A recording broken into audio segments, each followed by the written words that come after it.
Hola a todos y bienvenidos a un nuevo vídeo de este segundo ciclo de charlas online Yo me quedo en casa. Antes que nada, quiero agradecer a la Asociación de Jóvenes Investigadores en Ciencias de las Religiones y al Observatorio de Religiones Comparadas la magnífica labor de organización y coordinación que están ejerciendo para que nuestro trabajo como jóvenes investigadores esté llegando hasta sus casas y así pues un poco amenizar esta situación que estamos atravesando y sobre todo agradecerles a ustedes la buenísima acogida que está teniendo esta iniciativa.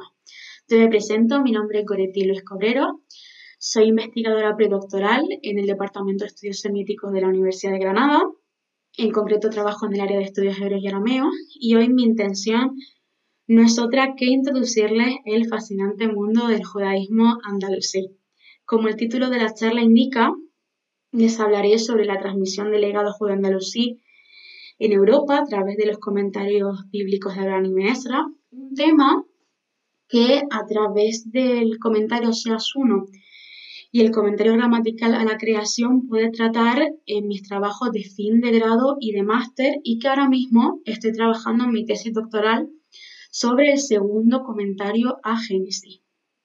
Primeramente, creo que es conveniente, sobre todo para aquellos que no estén familiarizados con el tema, contextualizar, grosso modo, cómo comienza a surgir el legado textual judeo-andalusí, ya que tanto la exégesis como los escritos sobre otras disciplinas están ligados al fenómeno de la revitalización y el estudio de la lengua hebrea. En el siglo II, esta lengua se deja de emplear como lengua de intercambio y su uso queda relegado al ámbito sinagogal y algunos escritos relacionados con la liturgia. Será alrededor del siglo VIII cuando en Oriente comienza a despertarse el interés por el estudio de la lengua y siempre con una finalidad teológica, es decir, con el objetivo de preservar el texto bíblico e interpretar correctamente su significado. Esto da lugar a que, por un lado, los masoretas de Palestina y Babilonia, que se encargaban de transmitir el texto bíblico, comenzaron a detenerse en fenómenos de carácter más lingüístico y filológico, y que por otro, también se crea un ambiente de polémica entre las dos principales ramas del judaísmo de aquel momento, los rabanitas y los caraítas, que da lugar a todo un desarrollo del estudio de la lengua. Cabe mencionar también que estos judíos entran en contacto con la cultura árabe, ya que se encuentran residiendo en territorio bajo dominio islámico. En estos momentos también existe un interés por estudiar la lengua en la que está escrito el Corán y se fundan importantes academias como la de Basora, Kufa o Bagdad. Este encuentro cultural será otro componente que impulse tanto en Oriente como en Al-Ándalus el estudio lingüístico de los textos sagrados. En el siglo X será cuando las teorías lingüísticas y las obras que judíos y musulmanes en Oriente y los comparatistas del norte de África lleguen al Al-Ándalus. Una vez aquí, y simplemente por ordenar un poco las ideas, podemos distinguir tres periodos hasta el siglo XII. Un primer periodo que podríamos llamar, por ejemplo, de adquisición, en el que se comienzan a escribir obras gramaticales en hebreo. La poesía sale del ámbito litúrgico y se adaptan tanto a la métrica árabe como a los temas de la poesía secular y la comunidad judía andalusí se arabiza. Un segundo periodo, mucho más productivo que el anterior, en el siglo XI, que es el que conocemos como siglo de oro de la literatura hebrea, en el que se desarrolla una gramática de la lengua hebrea de una sólida base científica, en este caso escrita en árabe, y una poesía que llega a su máximo esplendor con las producciones de Ibn Gabirol o Moshe Ben Ezra, por ejemplo. Toda esta introducción, como ya he dicho anteriormente, a grandes rasgos. Finalmente llegamos al siglo XII, que es el periodo de difusión de todo ese legado que se ha gestado durante los 2 siglos anteriores. La llegada de almorávides y almohades sobre todo esta última, supone el éxodo de los judíos hacia zonas más estables, puesto que la situación en Al-Ándalus se agravó hasta el punto de que la comunidad sufrió una fuerte persecución. Algunos de los intelectuales judíos que huyeron de su Sefarad natal fueron Yehuda Leví, Joseph Kimhi, Ibn Tibón o Abraham Ibn Ezra, que es en quien nos vamos a centrar en esta charla. Abraham Ibn Ezra nació en Tudela hacia el año 1089, cuando la ciudad estaba todavía bajo dominio islámico. Y de la comunidad judía tudelana del siglo XI se conoce más bien poco. Pero sí podemos afirmar gracias a documentos hebreos que se conservan, que se trató de una comunidad con una alta formación rabínica y que exportó rabinos a otras ciudades. Es posible que saliese de Tudela tras la conquista de Alfonso I de Aragón en el año 1119, o según otros investigadores, que incluso hubiera abandonado la ciudad antes de este suceso. Tras ello, se estableció un tiempo en Córdoba y en Toledo, donde seguramente adquirió la formación común de un intelectual de la época que tenía que ver con un profundo conocimiento en las lenguas árabe y hebrea, así como sus respectivas tradiciones. Por los testimonios que disponemos, parece ser que durante este periodo solo escribió poesía y no fue hasta que decidió abandonar Al-Ándalus en el año 1140 que comenzó a escribir otro tipo de obra. Aquí comienza un periplo después del año 1140 por las comunidades judías de diferentes territorios europeos como el norte de Francia, Provenza, Italia e Inglaterra. Y en el año 1161 se le pierde la pista completamente. Hay dos crónicas que afirman que murió en Calahorra en el año 4925, según el cómputo judío, que sería el 1165, pero la fuente más cercana a la fecha de su muerte dice que murió en Londres. Respecto a sus obras, estas solían ser encargos de mecenas o material destinado a su labor docente, ya que era la forma que tuvo de ganarse la vida mientras iba errando de un sitio a otro. Es indispensable señalar aquí que las comunidades que la acogían no tenían acceso a los avances científicos, filosóficos y lingüísticos que se habían escrito en árabe por los andalusíes. Por lo tanto, estos judíos que abandonaron Sefarad eran generalmente acogidos como sabios y llegaron incluso a cambiar la vida intelectual de estos grupos. La transmisión de este legado se realizó especialmente a través de dos vías: la traducción y, en el caso de Ibn Ezra, también mediante la composición de nuevas obras. En el caso de la traducción, por ejemplo, su máximo exponente será Yehuda Ibn Tibón, quien vertió al hebreo la obra cumbre de la lexicografía hebrea medieval de Yonah ibn Janah. En este momento, Ibn Ezra escribió comentarios a casi toda la Biblia, como pueden leer en la diapositiva, y del resto de libros, aunque él los llega a referenciar en otras obras, no se sabe con exactitud si se llegaron a escribir por lo menos enteros. Él no solo se dedicó a esta disciplina, sino que además compuso tratados sobre matemática, astrología y gramática, lo que evidencia que fue todo un verdadero polímata de la época. Sin embargo, la exégesis aquí funcionará como un vehículo para transmitir todos estos saberes que se habían gestado en Al-Ándalus. En las introducciones a sus dos comentarios al Pentateuco, el mismo Ibn Ezra nos proporciona una definición sobre la metodología que va a emplear a la hora de interpretar el texto bíblico y que él mismo califica como la más correcta delante de Dios.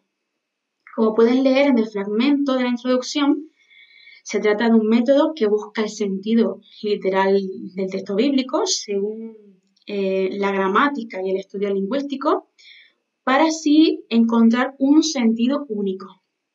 Sin embargo, esta no será la única línea que seguirá en su obra, ya que Ibn Ezra también integrará en estos textos los conocimientos científicos heredados del mundo clásico e islámico.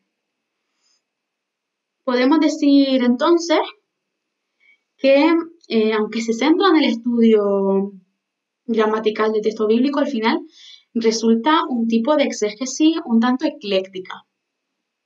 Este hecho se debe no solo a su vasta formación intelectual, sino también a que adaptaba sus comentarios a las necesidades y carencias de las comunidades judías. Y una consecuencia de ello es que contamos con dos comentarios a un mismo libro, como ocurre con los de Génesis, Éxodo, Profetas Menores, Esther, Daniel, Salmos y Cantar de los Cantares.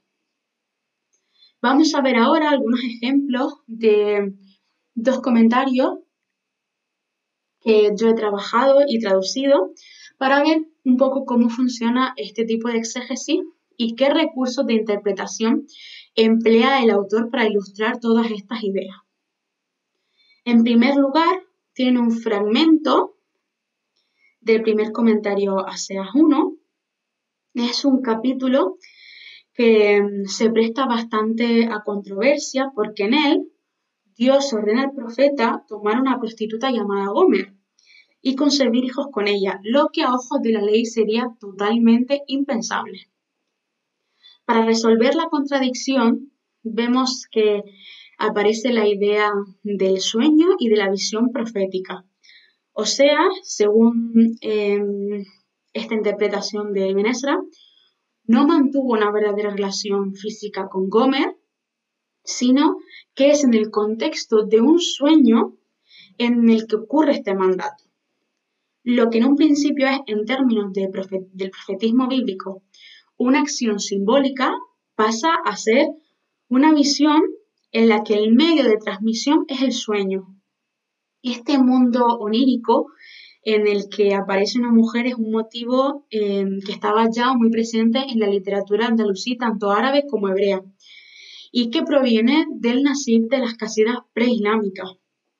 Autores judíos como Shemuel ibn Nagrela o Moshe ibn Ezra emplearon ya este tema en sus composiciones poéticas.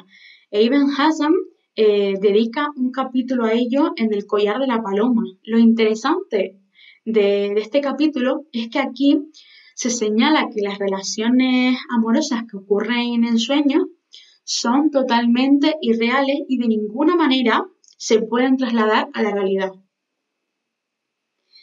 En otra obra anterior a este comentario, en el Kitab al-Muadara o al-Mudakara de Moshe ibn Ezra, que es una obra de crítica literaria que trata, entre otras cosas, las figuras retóricas, la poesía y la prosa, se expone una descripción de las visiones y su género en función de los libros proféticos de la Biblia.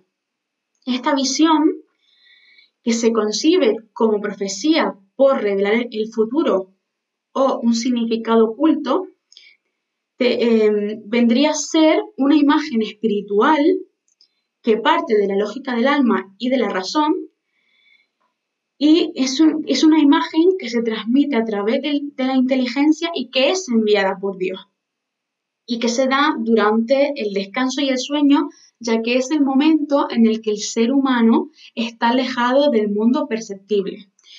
Concepto que, sin duda, nos puede traer a la mente a Platón. Por otro lado, se dice en el comentario que el hecho de que aparezca una prostituta es porque la tierra fornica, es decir, que se ha apartado de Dios. Gomer, esta mujer adúltera, es una alegoría del pueblo de Israel. La exégesis medieval posterior a Abraham ibn Ezra concibió la alegoría como el medio para comprender los libros proféticos, pero no podemos olvidar también que es una exégesis de origen helenístico. Este recurso se concibe en el mundo medieval como un medio externo que no tiene valor en sí mismo y que no tiene valor hasta que se descifra el sentido oculto que hay detrás de ella.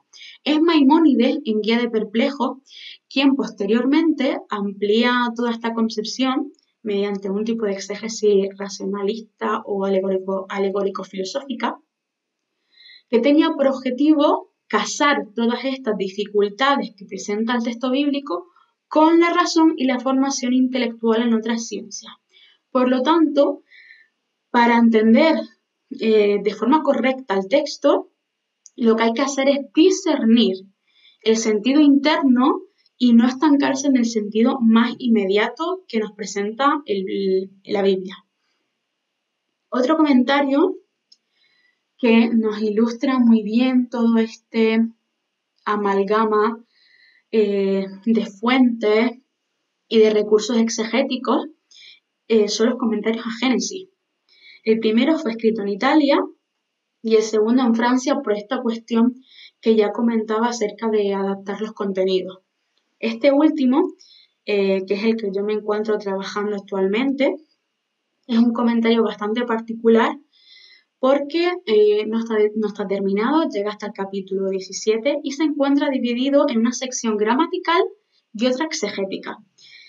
Esta primera parte se va incluso en esta primera parte incluso la gramática y la exégesis se van entremezclando sin dejar unas conclusiones muy claras. Y para la gran mayoría de sus explicaciones gramaticales utiliza fuentes orientales como las de Saadia Gaon, las obras de Saadia Gaon, y andalusíes como las de Menahem Ben Saruk, Hayuch, Ibn Janah, Moshe Ben Chikatela y Ben Bilam. Un recurso heredado de la exégesis de carácter andalusí, así como de las obras gramaticales de Oriente y de los comparatistas del norte de África, es, por ejemplo, la semitística comparada.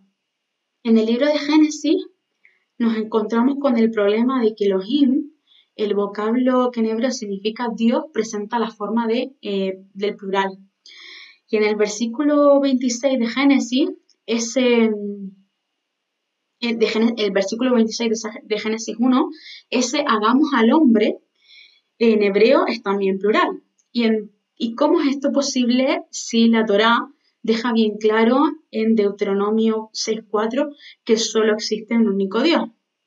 Pues según Ibn Ezra, vendrían a ser lo que conocemos como plurales majestáticos, expresiones formales para referirse a una persona de una posición superior, dignatario, o bien que utilizan ellos mismos para referirse a sí mismos. Y este mismo recurso que aparece en la lengua hebrea lo encontramos en la lengua árabe, y esto lo indica Ibn Ezra en su comentario. En estos momentos, esta idea también de recalcar que Dios es único es importante porque tenemos que tener en cuenta que estos comentarios van dirigidos a comunidades judías que vivían en territorios cristianos y la polémica con la doctrina de la Trinidad es frecuente. Otro recurso hermenéutico que Ibn Ezra menciona a menudo en sus comentarios es la elipsis. Él considera que la Biblia en ocasiones simplifica frases y expresiones largas u omite palabras y letras que ya han aparecido anteriormente. Por lo tanto, el versículo se explicaría mediante lo que el exégeta considera que está omitido, con lo que faltaría en el texto de la Biblia. Este recurso lo recoge también la obra de la que hablábamos antes, el Kitab de Moshe Ben Ezra, y se ejemplifica tanto con un versículo bíblico como con una ley del Corán, para que vean el conocimiento que podían alcanzar estos intelectuales judíos. Dentro de los recursos que tienen que ver con la lengua, encontramos también pues, la metonimia, la homonimia, comentarios de carácter lexicográfico, etimológico y gramatical. En el segundo comentario Génesis, en concreto, en los capítulos de la creación, quizás la explicación o el comentario que más llame la atención sea el de esa primera frase de en el principio creó Dios, Bereshit bara Elohim, ya que empieza con una forma que resulta un tanto extraña en hebreo, porque está indeterminado. Ibn Ezra expone aquí diferentes explicaciones lingüísticas de sus antecesores, como que falta un sustantivo al lado que da referencia a un momento temporal concreto, o que en realidad hay que entender Bereshit como un calificativo. Todo esto hasta llegar a su conclusión, que es que el cielo y la tierra, al no ser corpóreos, no tienen ni principio ni final. Por lo tanto, ese Bereshit se asemeja a un círculo. Figura geométrica que es la que mejor podría ilustrar esta imagen. No podemos olvidar que además de exégeta, Ibn Ezra era matemático y astrólogo. Por ello, esta explicación que a priori parece que igual no tiene mucho sentido, conecta con la división del cosmos medieval en 8 esferas concéntricas, en la que la Tierra es el punto central, y su teoría sobre la creación que plasma en la recensión italiana. Una teoría muy polémica que después Maimónides intentará refutar porque en ella niega la creación ex nihilo. El verbo crear en hebreo, según el Sefer HaShohashim de Ibn Yannah, tiene otras concepciones como cortar o delimitar, por lo que el acto de la creación consiste en limitar aquello que ya estaba creado y en absoluto tendría que ver con crear algo de la nada. En otras palabras, lo que Ibn Ezra defiende es una materia preexistente que es cortada, limitada o moldeada y que daría lugar a la creación que se describe en el Génesis. Llama la atención también que la raíz de la palabra árabe para creación, halq, en su origen también estaba relacionada con el sentido de medir antes de cortar algo, significado cercano a los que también tiene su homófona fin, halak, que en hebreo quiere decir dividir, partir o fraccionar. Y además, este mismo debate que encontramos en el judaísmo sobre cómo se produjo la creación, se estaba dando en el mundo musulmán y con visiones parecidas a las que expone Ibn Ezra, por lo que no es de extrañar que pudiera beber de fuentes islámicas. Y ya a modo de conclusión, es cierto que todos estos ejemplos que he puesto, que podríamos seguir ahondando más en todos estos ejemplos, pero lo que quería es dar una visión general de ese panorama que pasa de Al-Ándalus a las comunidades judías de Francia, Italia e Inglaterra, comunidades que incluso llegaron a expresar su desconocimiento acerca de ciertas materias científicas y que pidieron por encargo obras en la lengua que ellos podían entender por su formación religiosa, que era el hebreo. Todo ello, por supuesto, tuvo un efecto en varios sentidos. En primer lugar, en la desacralización del hebreo, ya que ahora no era solo una lengua litúrgica, sino también una lengua franca y un vehículo académico para la transmisión de saberes científicos y filosóficos. Y en segundo, en el cambio que supuso a nivel intelectual en comunidades como la de Francia, en las que las interpretaciones rabínicas tradicionales de carácter midrásico todavía tenían bastante peso. El método exegético de Ibn Ezra, si bien es lingüístico, explica la Biblia desde el catálogo medieval de las ciencias y la filosofía, como en el caso de Maimónides, que posteriormente llevará a su máximo apogeo un tipo de interpretación que buscaba dotar al judaísmo, a la práctica del judaísmo, de una base racional. Y esto se refleja muy bien en su obra cumbre, que fue Guía de Perplejos. Y esto es todo, y espero que les haya parecido interesante esta charla.